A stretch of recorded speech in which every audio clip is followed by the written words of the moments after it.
जय श्री कृष्णा। श्राद्ध के पक्ष में पितृपक्ष के 16 दिन होते हैं, उसमें हम कौवे को भोजन कराते हैं और कौवे को भोजन कराने से हमारे पूर्वजों को मिलता है। तो यह भी एक सुंदर कथा है। क्यों मिलता है, इसका क्या महत्व है, क्या कारण है, तो वो मैं एक कहानी आपको बता रही हूँ। सत्य घटना है ये। तो इंद्र का पुत्र जयंत जब कौवे का रूप धारण करके पृथ्वी पर भ्रमण करने निकला तो वहां उसने सीता माता के पैर में चोंच से मार दिया और वहां से जाने लगा। तो सीता माता ने उसे देख लिया और उन्हें पता चल गया कि यह इंद्र का पुत्र जयंत है जो कौवे का रूप धारण करके मुझे यहाँ काटा है उसने।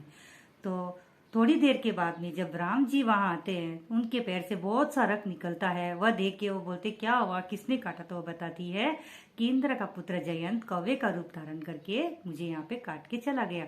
तो किस लिए काटा? तो बोला मुझे इसका कारण नहीं पता है, कोई बात नहीं, जाने दो।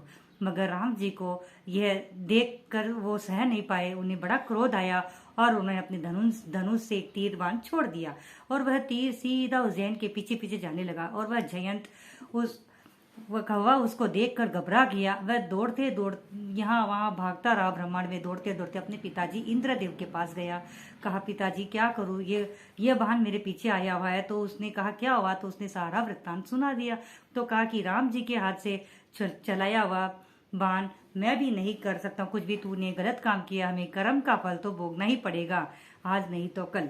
तो बोले मैं क्या करूँ? तो कहा तुम ब्रह्मदेव के पास जाओ। फिर वह वहां से ब्रह्मदेव के पास ब्रह्मलोक में गया और ब्रह्मा जी को भी अपना सारा वृत्तांत सुनाया। तो ब्रह्मदेव ने कहा कि मैं भी इसमें कुछ नहीं कर सकता हूँ, तुमने प्रभु श्री राम की पत्नी सीता माता को पैरों में काटा है तो इस और उनके हाथ से निकला हुआ तीर को मैं भी नहीं छुड़ा सकता हूँ, इसीलिए तुम शिव जी के पास जाओ।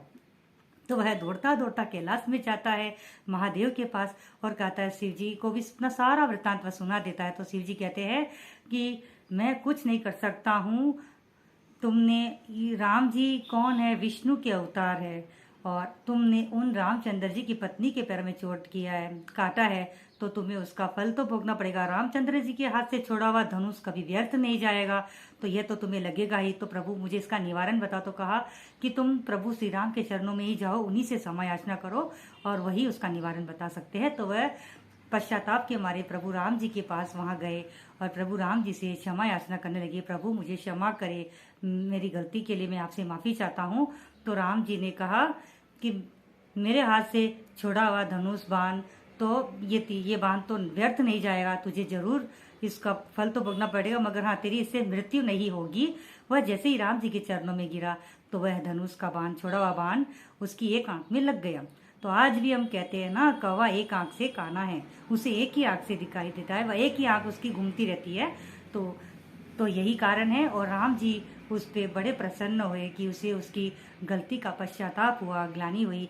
तो उन्होंने उस कौवे को यह वरदान दिया कि जब पितृपक्ष के 16 दिनों में पूर्णिमा से लेकर अमावस तक जो कोई भी श्राद्ध करेगा, तर्पण करेगा, भोजन कराएगा, ब्राह्मणों को तुम्हें आमंत्रण करेंगे, मतलब भोजन के लिए कौवे को भोजन देंगे, तब वह कौवे के द्वारा ग्रहण किया हुआ भोजन हमारे पूर्वजों को मिलेगा।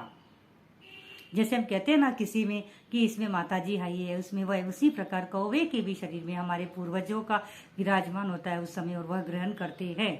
तो यही इस कथा में बताया कि कौवे को इसीलिए ये मानते हैं, प्रभु श्री राम ने वरदान दिया उन्हें कि तेरी 16 दिन तक तेरी बहुत मान्यता होगी, तुझे भोजन कराया जाएगा, तेरे भोजन अगर नहीं कराए, तुझे भोजन नहीं कराएंगे तो उनके पूर्वजों को भी नहीं मिलेगा। तो यही इस कथा में बताया है और हमें हमारे कर्म का फल तो भोगना ही पड़ता है। और इसीलिए कहा गया है कि हमेशा कुछ भी करो तो पहले सोच समझ के कार्य किया जाए। यही इस कथा में बताया, कितनी सुंदर ये कथा है। और अगला वीडियो में मैं आपको चांडाल की भी कहानी बताऊंगी, जो रस वाला स्त्री ने भोजन बनाया था। तो उसमें हम जब रस वाला हो जाती है स्त्रियां तो उसको 7 दिन तक मंदिरों में और ब्राह्मणों को भोजन कराना वर्जित बताया गया है। वहाँ उनको वो भोजन ग्रहण नहीं होता है। आजकल के लोग मानते नहीं हैं तो उन्हें उनका परिणाम बाद में भुगतना पड़ता है, लोगों को तकलीफें आती रहती है। तो ये क्या कारण है? यही कारण है कि हम 7 दिन तक अगर मंदिरों में और ब्राह्मणों को भोजन न कराए, हमारे हाथ का बना हुआ भोजन उनको कभी नहीं लगता है ग्रहण न कराया जाए। जय श्री कृष्णा। अगला वीडियो बहुत जल्दी भेजूंगी। राधे राधे। जय श्री कृष्णा।